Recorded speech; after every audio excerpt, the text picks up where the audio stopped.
नहीं, ये चीज़ ये है कि अगर कोई अफ़ोर्ड नहीं कर पा रहा, कोई आगे नहीं आ पा रहा, तो उसको आगे लाना हमारा फ़र्ज़ है। हम अगर 50 को 100 को नहीं ला सकते, तो हम 2 इस हवाले से बहुत सारे लोगों ने बहुत सारे कमेंट्स किए हैं। मैं अमूमन हमेशा से जो है ना मुखालफत पर है, मुखालफत वाली सियासत का जो है ना मैं क़ाइल नहीं हूँ। तो पाकिस्तान के अंदर या पूरी दुनिया में कोई भी इंसान ये बात नहीं कर सकता, कहीं से भी कुछ भी हो सकता है।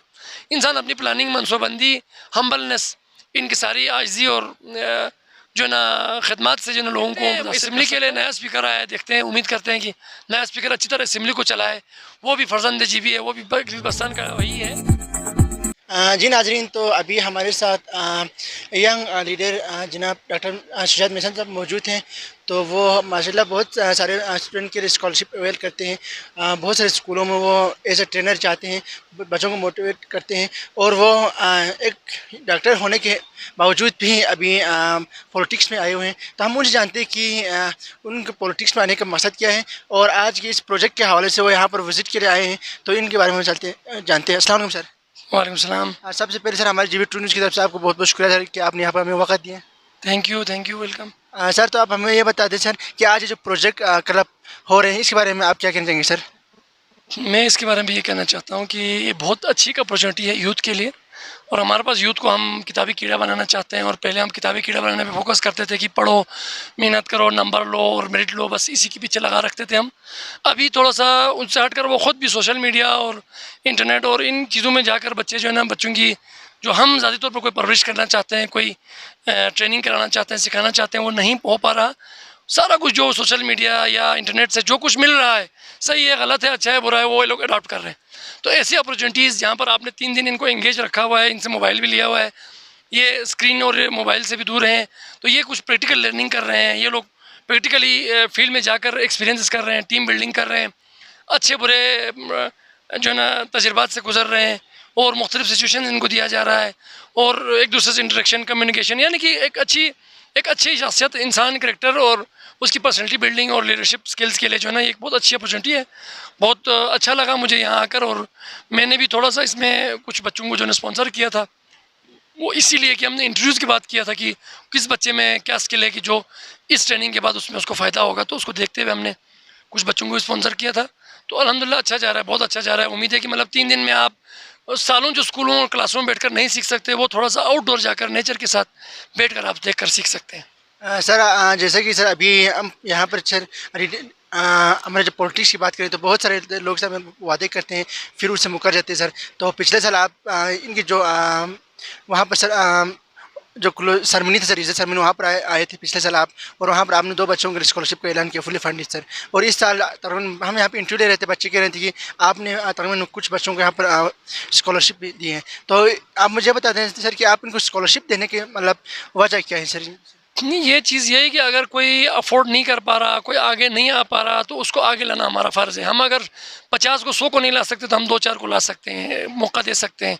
और ऐसी चीज़ें, ऐसे अच्छे मौक़े जो एक बंदा अपने अफोर्डेबिलिटी ना होने की वजह से, अपने फाइनेंस ना होने की वजह से वो हिस्सा ना ले सके, वो आगे ना आ सके, लेकिन उसके अंदर कोई टैलेंट हो, कोई स्किल हो, कोई कुछ करने का जज्बा हो, तो ऐसे लोगों की हौसला अफजाई के लिए हमारी ख्वाहिश होती है कि हम जितना अपनी तरफ से कंट्रीब्यूशन हो सके वो करें। तो उधर स्कूल वाला भी बच्चे का यही था कि वो इंग्लिश ग्रामर कंपटीशन में मैंने दिया था, मैट्रिक तक के लिए दिया था, मैं अभी भी दे रहा हूँ बच्चे को रेगुलरली। तो यहाँ तो खैर ये तो एक 3 दिन का इवेंट था, तो इसमें भी हमने कोई 5 बच्चों को यहाँ पर स्पॉन्सर किया, स्कॉलरशिप दी, ताकि ये इस में पार्टिसिपेट कर सकें, फाइनेंस की वजह से पीछे न रह जाएँ। सर, अभी आपने यहाँ पर जो स्कॉलरशिप दी वो खरमांग के लिए दी है सर, तो स्पेसिफिक मतलब खरमांग को देने की वजह बता सकते हैं सर? उसकी वजह यही थी कि इंसान हर चीज़, जो भी काम होता है अपने घर से शुरू करता है। सबसे पहले आप अपने घर को बेहतर करते हैं, घर के हालात ठीक करते हैं, घर को साफ़ सुथरा रखते हैं, फिर आप मोहल्ले को साफ़ सुथरा रखते हैं, अच्छा रखते हैं, उन पर डेवलपमेंट लाते हैं। तो वही वाली एक मिसाल थी। खरमा मेरा घर है, मेरा हल्का है, तो मैंने सोचा कि सबको देना तो हमारे पास पॉसिबल नहीं है, या बहुत ज़्यादा कोई अपॉर्चुनिटीज़ है नहीं, तो क्यों ना कम से कम मैं अपना फ़रीज़ा निभाऊँ कि जहाँ का मैं वासी हूँ, जहाँ के बच्चे मेरे अपने मोहल्ले, घर के एरिया के इलाके के हैं, तो उनको कम से कम उनमें से कुछ लोगों को मैं ये मौका दे सकूं। अगर सबको नहीं दे सकता तो उनमें से कुछ ना कुछ को दिया जाए। तो वही वाला कंसेप्ट था कि जो अपने घर से आप शुरू करें खिदमत का सिलसिला, तो ये एक तरीका था, कंसेप्ट है। सर, तो अभी माशाल्लाह से आप तकरीबन 10 सालों से पॉलिटिक्स में आए हुए हैं, तो सर आपको सर क्या लगता है सर कि हमारे गवर्नमेंट को कौन से ऐसे इनिशिएटिव्स लेने चाहिए सर, जिससे हमारे गिलगित-बल्तिस्तान की जो एजुकेशन और हेल्थ फैसिलिटीज़ बेहतर हो सके सर?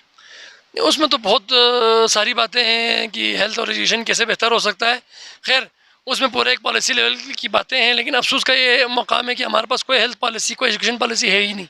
सबसे पहली चीज़ है कि आप जब भी कोई काम करते हैं तो मनसूबे के तहत करते हैं।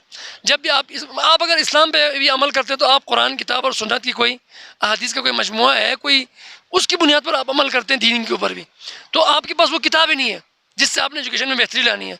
ये कौन सी चीज़ के लिए क्या करना है, कब करना है, वो हमने डिसाइड ही नहीं किया। हमारा तो ऐसे ऑटो चल रहा है ना सारा कुछ। या हेल्थ में भी यही कि भाई कब कौन से क्या चीज़ करना है, अपॉइंटमेंट कब होने, किस तरह होने, कौन किस तरह करेगा, क्यों नहीं करेगा, तो ये सारी बातें तो हमने डिसाइड ही नहीं की। हमने किस वक्त पे इमरजेंसी नाफिज करना है, किस वक्त पे जल्दी करनी, कहाँ देर आराम से करना है, कहाँ मेयार क्या होना चाहिए, इन पर हम बात नहीं करते। हम वक्ती तौर पर एक अपॉइंटमेंट करना हो, वक्ती तौर पर कोई प्रोजेक्ट हो तो उसके लिए तो प्लानिंग करते हैं, लेकिन ओवरऑल एक हेल्थ पॉलिसी और एजुकेशन पॉलिसी जो है अब तक गिलगित बल्तिस्तान में मैंने नहीं देखी। 2013-14 में पॉलिसी तो नहीं कह सकते उसको, एक छोटी सी डॉक्यूमेंट बनी थी, लेकिन वो भी पता नहीं उसके बाद किसी ने, मैंने देखा था उसको 13-14 में एक बनी थी, उसको भी किसी ने खोलने की जहमत नहीं की, क्योंकि उसके मुताबिक कुछ भी नहीं हो रहा।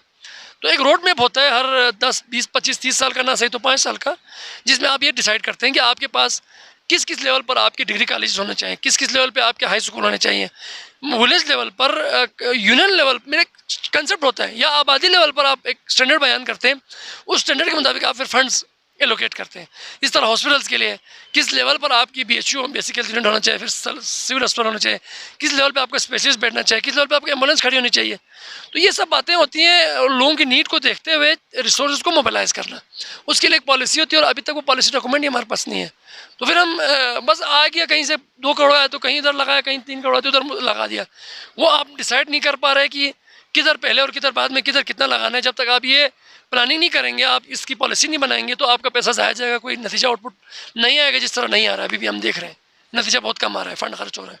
सर अभी आपसे ये सवाल सर कि आप एज ए पॉलिटिशियन सर, अभी सोशल मीडिया में एक ट्रेंड चल रहा है सर कि हमारे जो अमजद ज़ैदी के हवाले सर, जो अभी हमारे बल्तिस्तान रीजन की है, तो आप उसके हवाले से क्या कहना चाहेंगे सर? अभी अभी वो अदम एतमाद से उनको अभी स्पीकरशिप से बाहर किए हैं सर, इसके हवाले से आप क्या कमेंट करना चाहेंगे? इस हवाले से बहुत सारे लोगों ने बहुत सारे कमेंट्स किए हैं। मैं अमूमन हमेशा से जो है ना मुखालफत पर है, मुखालफत वाली सियासत का जो है ना मैं कायल नहीं हूँ।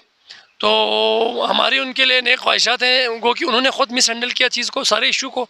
मेरे बहुत सारे और गुजरा भी दोस्त यार हैं, उन सबसे रिसेंटली गिलगित में मेरी बातचीत हुई, तो वो सब यही शिकवा कर रहे थे कि उन्होंने ख़ुद इस मामले को मिस हैंडल किया और कॉन्फिडेंट हो गए। और यही एक मतलब होता है कि इंसान कहता है कि मुझे कोई नहीं हटा सकता और कोई कुछ नहीं बिगाड़ सकता वाली बात जो है ना, वो मेरे ख्याल में किसी के लिए मुनासिब नहीं है। कोई भी इंसान इस वक्त पाकिस्तान के अंदर या पूरी दुनिया में कोई भी इंसान ये बात नहीं कर सकता, कहीं से भी कुछ भी हो सकता है।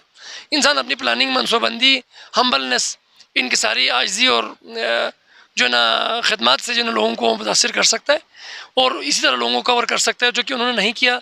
और खैर यहाँ तक कि नोटिस में बल्तिस्तान के कुछ मेंबर्स थे, उन्होंने मुझसे तक बतौर खरमंग का मैं हूँ तो ये शिकवा किया कि भाई इसकी लॉबिंग में एक दफ़ा हम बल्तिस्तान के नुमाइंदों को एक दफ़ा तक कोई चाय खाने पे बुलाकर एक दफ़ा मुशावरत नहीं की, तो हम कैसे इसके लिए कोई लॉबिंग करते या पार्टी के अंदर बात करते। हमने वही किया जो पार्टी का डिसीजन था, और पार्टी के डिसीजन से मुनहरिफ होने का उनका अपना एक बहुत बड़ा बुरा रवैया था कि जब आप एक पार्टी में जाते हैं, जब एक पार्टी में, अभी मैं एक इंडिपेंडेंट आदमी हूँ, लेकिन आप एक पार्टी में जाते हैं, शामिल होते हैं, तो फिर आप पर वाजिब है, आप पर सारी उनकी रूल्स एंड रेगुलेशन और पॉलिसीज लागू होती हैं। पार्टी का जो डिसीजन होता है उसको मानना पड़ता है, क्योंकि आप पार्टी की बेस पर आगे आए हुए हैं, पार्टी की बेस पर आपने वोट लिया हुआ है, पार्टी की बेस पर आप जीते हुए हैं। आप वहाँ जाने के बाद ये नहीं कह सकते कि मैं हूँ और मैं खुद आया हूँ, या फिर आप अकेले आ जाएँ, आज़ाद आए, इंडिपेंडेंट आए, फिर आप जो करना चाहते हैं करें।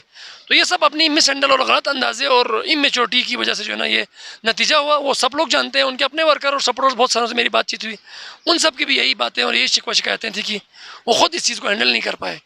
तो देखते हैं, असम्बली के लिए नया स्पीकर आया है, देखते हैं, उम्मीद करते हैं कि नया स्पीकर अच्छी तरह असम्बली को चलाए।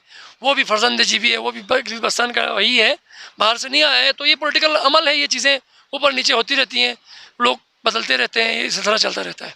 सर आखिर में सर आप BYO वालों के क्या, BYO वालों के लिए क्या कमेंट करना चाहेंगे सर, उनकी टीम के हवाले से, और उनके लिए सर मज़ीद बेहतरी के लिए क्या आप सजेशन देना चाहेंगे सर? BYO के लिए मैं बहुत सारी नेक तमन्नाएँ, ख्वाहिशात रखता हूँ, और हद्दुल इम्कान हम अपना सपोर्ट और ताउन रखेंगे जारी इंशाल्लाह। और BYO अपनी एक्टिविटीज़ जारी रखें। मैं काफ़ी अरसे से इनको देख रहा हूँ, नोटिस कर रहा हूँ, तो काफ़ी सारी टाइम टू टाइम एक्टिविटीज़ करते रहते हैं। तो एक्टिविटीज़ का थोड़ा दायरा और भी बढ़ाएँ, ठीक है। एक्टिविटीज़ को थोड़ा सा सेंट्रल से निकाल के डिस्ट्रिक्ट और विलेज लेवल पे भी ले जाएं, क्योंकि जो बच्चे मसलन खरमान से या शिगर से, गांचे से इस तरह की एक्टिविटीज़ में शामिल होने के लिए ख़र्चा करके, किराया करके, इधर रिहाइश करके नहीं आ सकते, उनको वहीं पर कम खर्च में आप सस्ते में छोटी मोटी एक्टिविटीज़ करा सकते हैं। और कोशिश हमेशा ये करें कि कम खर्च वाला नशीन हो, कम पैसों पर ज़्यादा आउटपुट आने वाले काम, कम खर्चे से ज़्यादा फ़ायदा, ज़्यादा बच्चों की तरबियत और ट्रेनिंग होने वाले काम कराएं। उनको अच्छा एक्सपोजर दे रही है बच्चों को, क्योंकि मैं हमेशा समझता हूँ कि जो चीज़ एक्सपोजर से आपको सीखने को मिलता है वो आपको 5 साल 10 साल किताबों से नहीं मिलता। फिर किताब एक अलग लर्निंग मूड है, और एक्सपोजर जो होता है एक बंदे को सैर और सफ़र से जो है ना आप सिखाते हैं, आउटडोर से सिखाते हैं, तो वो एक अलग लर्निंग मूड होता है। तो उस मूड में एक्टिविटी बेस्ड लर्निंग पे लोग काम कर रहे हैं और बहुत अच्छा काम कर रहे हैं। मतलब स्कूल कॉलेज में भी इस तरह की एक्टिविटी मूड लर्निंग एडॉप्ट होने चाहिए, जो कि अभी हम बहुत देर हो चुकी हैं, हम नहीं कर पा रहे। उधर भी होना चाहिए और बेहोयों को भी ये सिलसिला जो है ना इंशाल्लाह बढ़ाना चाहिए। ओके, बहुत बहुत शुक्रिया सर, आपने अपना वक़्त दिए।